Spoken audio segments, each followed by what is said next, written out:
when I was studying science 25 plus years ago, and even when I first came into spirituality 21 years ago, there was really this gap, science and spirituality. And it was, people would say, oh, you've gone from science to spirituality. And there would be lots and lots of questions about, how do you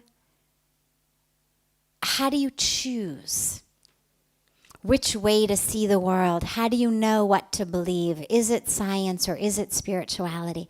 And what's been so exciting in the last couple decades is to start seeing these two things really merge. And here's what I love about it a lot, is spirituality's been telling us things for thousands of years. Science is wonderful. Every single thing we have here, ranging from, my thermal underwear that's keeping me warm, and, how the dual layers, they can put them together to make sure that I stay warm, to how the microphone works, to how the camera works, to how the lights work, to how every one of us got here. I mean, presumably we all used some form of vehicle to get here from wherever we come from. Most of us airplanes, maybe some people trains or buses or cars. But every one of us has arrived here through some vehicle that would not be possible if we didn't have science. The problem comes in with where science claims jurisdiction. So science is able to give us truth, and I'm a proponent of science. I really love science. But its jurisdiction is limited to how good its tools are. What I mean by that is, science can only understand things that its tools can measure. So our tools of science are microscopes and telescopes, low-powered, high-powered, electron. We've got all these different types, but basically something that makes something minuscule suddenly visible. Telescopes that bring something far away into our vision. A variety of systems of measurement. We can measure weight, we can measure height, we can measure density, we can measure all sorts of things. Heat and cold and whatnot. But science's truth is only as good as its tools. And so, for example, there was a long period of time on Earth in which, in schools, in science class, children were taught that the Earth was flat. It's what the tools of science told us at the time. Earth is flat. It's what kids learned. If on a science exam in those days you had written the Earth is flat, the teacher would have marked it correct. There was a long period of time in which science told us that the whole universe revolved around the Earth. Then we got better telescopes. Then we learned, actually no.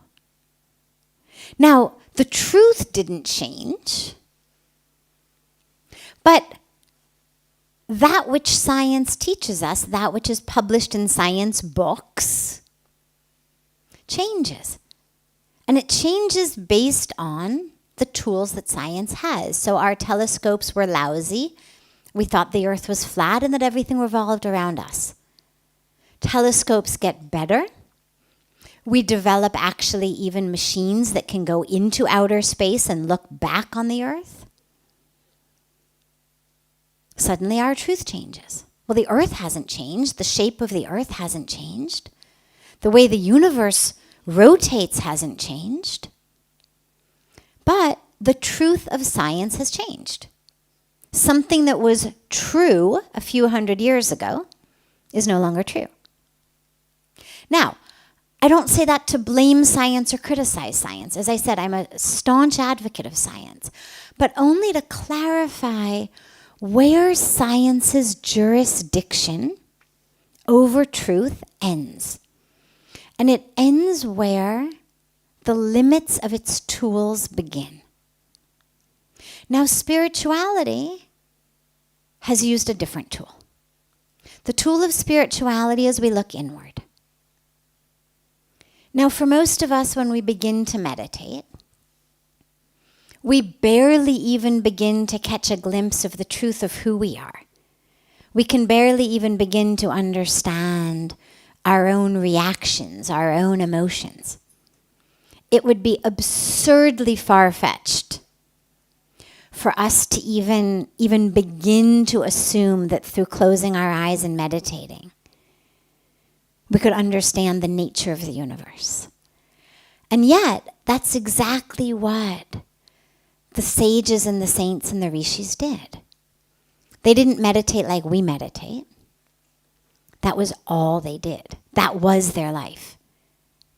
As people in this room are experts in everything ranging from, finance to engineering to sports to, whatever all of your expertise may be. The rishis were experts in spirituality. That's all they did. And so by the time they were getting truth, they had opened up that channel into a collective body of knowledge that most of us just don't have access to. It's not that it's not there. It's just we don't have access to it. And a good way to understand this is if you look at the visual spectrum, for example, the color spectrum, the rainbow that we see. We begin with red and we go to purple, right? Red, orange, yellow, green, blue. But there's actually colors on the spectrum, ultraviolets, infrareds, that our eyes can't see. Insects can see them. If you've ever seen a picture of how a flower looks like to a bee, it's actually amazing. We think, God, how does the bee know where to go, how to get... Well, on the petals of flowers look like runways for bees. We look at a flower and we think yellow. Whole thing looks yellow to us. Or orange, or whatever color our eyes see it. But if you're seeing it from the eyes of bees who can see a much greater color spectrum, there's actually runways on the petals of these flowers directing the bees like airplanes straight into the center. Mosquitoes can see heat. Ever wonder how the mosquitoes know where to find you? They see heat. If you see a picture of what a human body standing, next to a table looks like to a mosquito, well, the table's all dark. The human body is lit up. And this is why the more you move, the more the mosquitoes come after you. Because as you move, your body's generating heat. And it's getting brighter and brighter and brighter for the mosquitoes.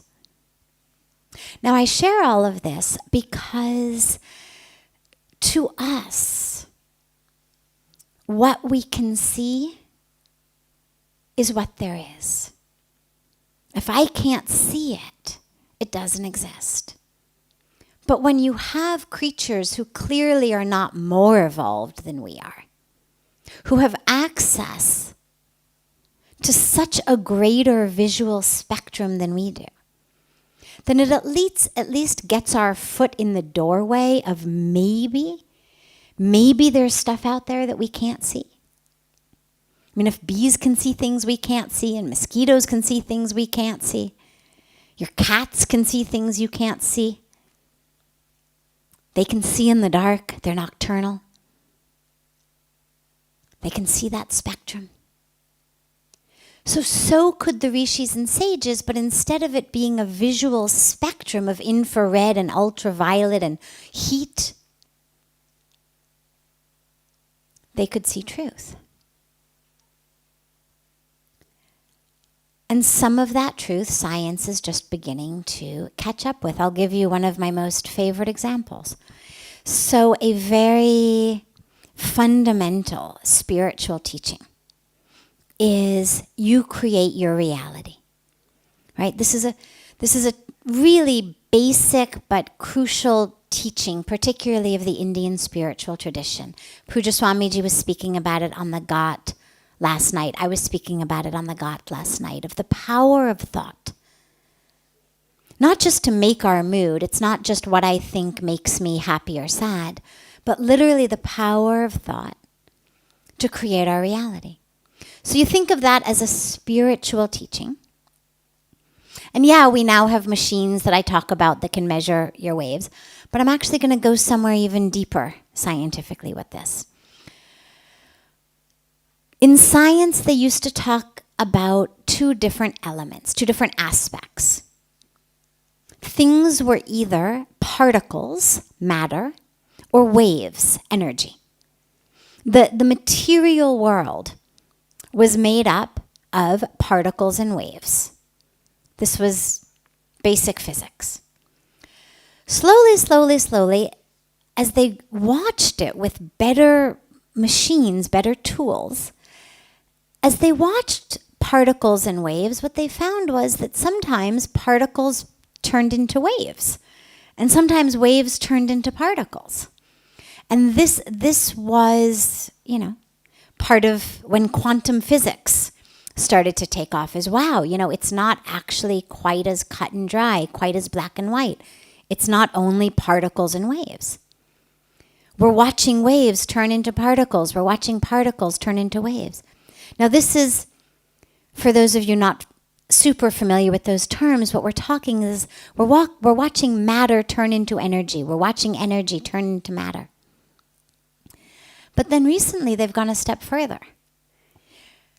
And they've identified something they call the observer effect. Now this is not something out of spiritual teachings. This is something out of physics. And what the observer effect says is, actually, whether it's a particle or a wave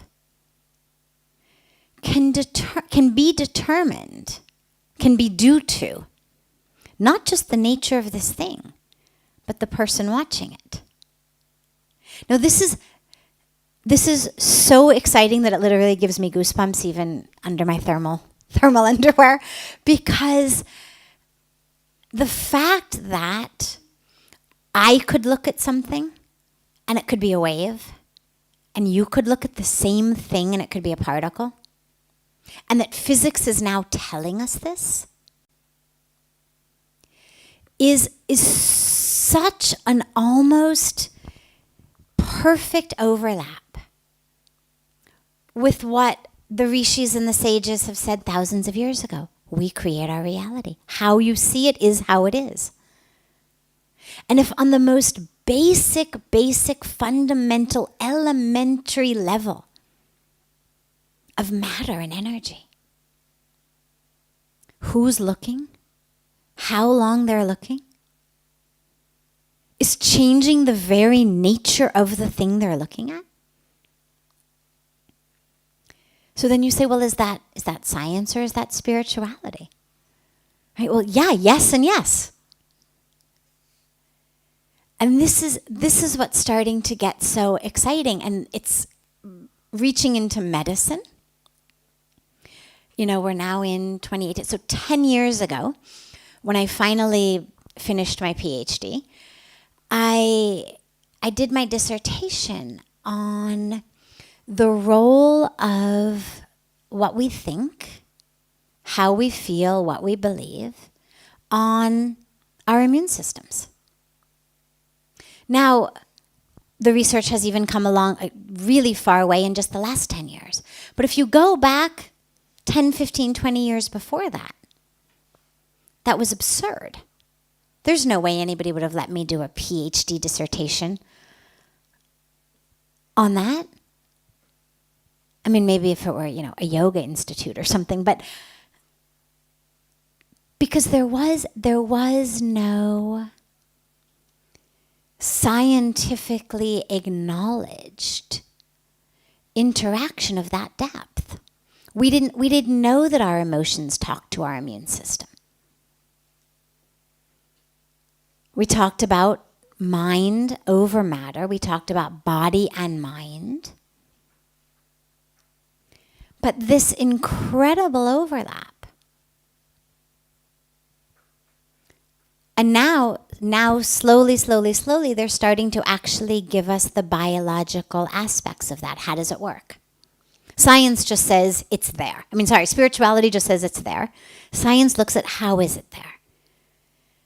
So we're now starting to see receptors, for example, on our immune system cells for emotional neurotransmitters, which is really exciting. So again, this is where they start to overlap. But I think the most basic element of it really for me is that as science's tools get better, the discoveries of science are coming closer and closer and closer to telling us what spirituality has been telling us for thousands of years. And on the one hand, that could make those of us who are spiritual people kind of annoyed, because you could feel like, finally. Right? These are people who are saying we're discovering this, and this is, some invention, and over here it's been written thousands of years ago. But actually, instead of feeling frustrated, it makes me really excited, because I don't have an attachment to why people embark on a spiritual path. I don't have an attachment to what their motivation or their agenda is. And if their agenda is because now the Mayo Clinic says that, meditating is good for your health, or it helps prevent heart attacks, and that's why they've started meditating, so be it.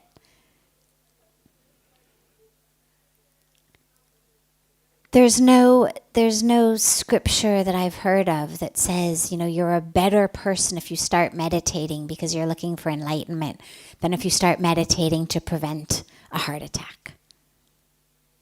Point is, meditate, regardless of why you do it. Because even if you get into it to prevent your heart attack, the power of meditation is so much, it's going to take you there.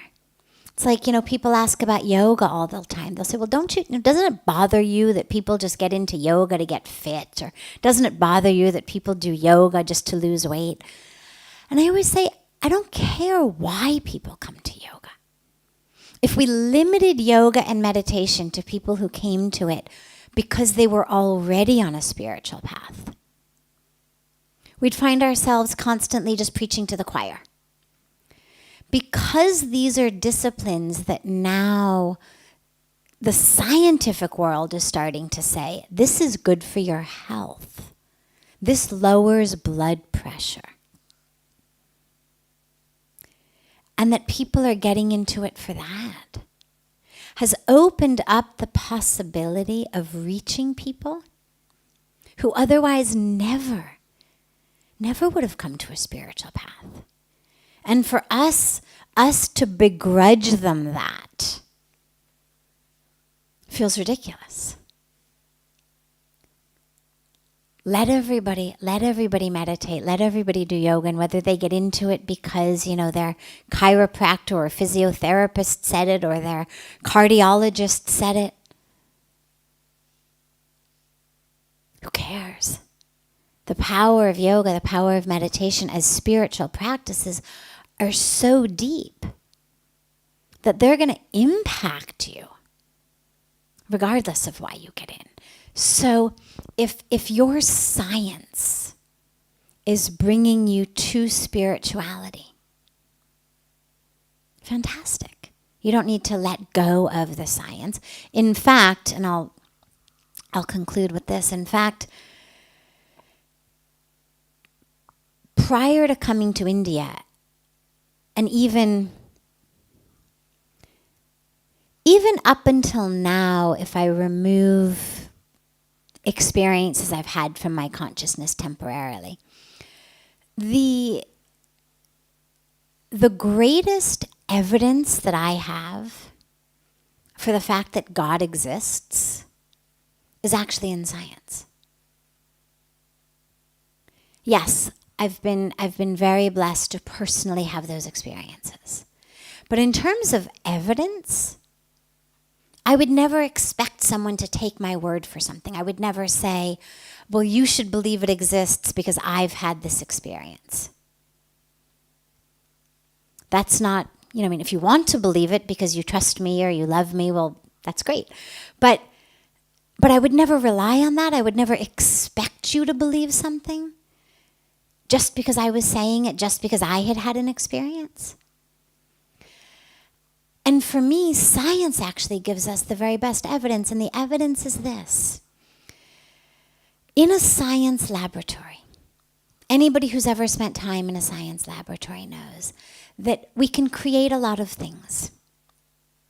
We've got petri dishes, we've got Bunsen burners, we've got test tubes, we've got beakers, we've got all of our materials. And if you've got a really good science teacher, or you're working from a really good science book, you know that when you take a little bit of this and a little bit of that and you put them in your crucible and you turn on your Bunsen burner, that something's going to happen. Now, typically what happens is you get, some smoke, or you get a bad smell, or you get something like that. But science also, as I began, is what helps us make things. It makes my thermals. It teaches us how to make the microphone, or make the camera, or make the lights. But what science cannot create is life. And if we don't even think about humans, and you simply think about a leaf, think about a mosquito, think about an amoeba. Well, biologists could tell you exactly how that leaf is made. They could tell you exactly how much carbon, how much hydrogen, how much nitrogen, how much oxygen. They even could tell you how the molecules are bonded together. They could do with those, Lego type of things with the styrofoam balls and rods and whatnot, and show you how the molecules bind together. They could draw a full picture of exactly how that leaf, the structure of it. But you can't create life in a petri dish, even knowing everything. After inventing everything, discovering everything, understanding everything, they cannot replicate it. The very best that we've ever been able to do at the highest level of this biological science is cloning. So the best we can do is take something that already exists and simply replicate it. We cannot create life. Which to me, from a scientific perspective, says, okay, now wait, our highest, best scientists who have studied and learned and mastered every aspect of the physical world from the Big Bang to this moment cannot create a mosquito or a leaf in a petri dish. And you expect us to believe that this just randomly happened? Like things just bounced off each other and it randomly happened, when even knowing what was bouncing off each other and at what speed and at what temperature, we still can't create it? In any of the best laboratories in the world? With any of our Nobel Prize winning scientists in the world? Not even once? Not even a spark of life that died 24 hours later?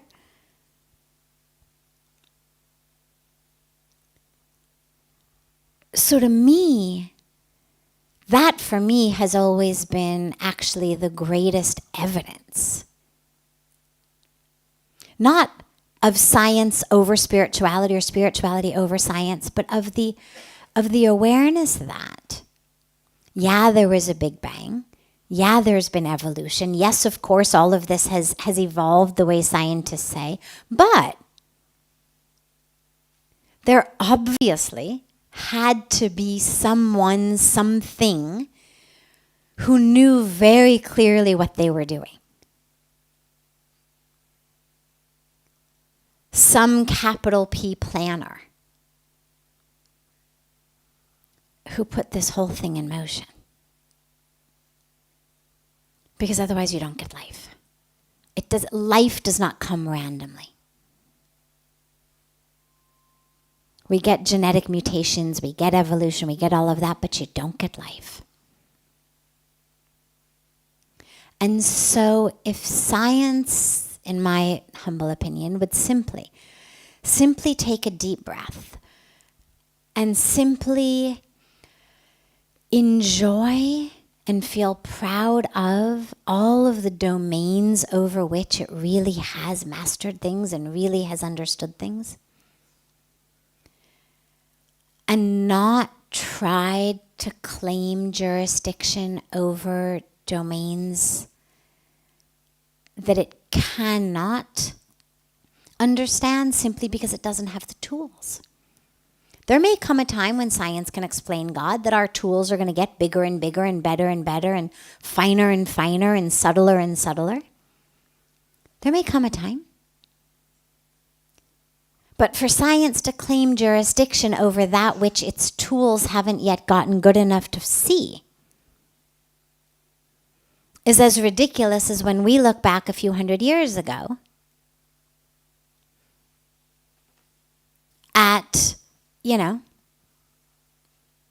our scientists almost getting hanged for merely suggesting that everything might not actually revolve around the earth. That actually the earth might not be the center of the universe. I mean, we look back on that and we laugh. But it's such a perfect example of what happens when science refuses to take that deep breath and just kind of lessen its death grip on reality. To say, well, here's what we know with the tools we have now. But we're fully aware of the fact that tomorrow we may end up with better tools and have a completely different take on reality. And then they'd be able, it seems to be able to work more in concert with spirituality, which actually is happening more and more and more as science and spirituality are starting to overlap. They're starting to want to work more. I mean, they're starting to want to put all kinds of, electrodes on the heads of monks who are meditating and see what happens, and, which to me is great, because it means they're recognizing that there's actually a truth there.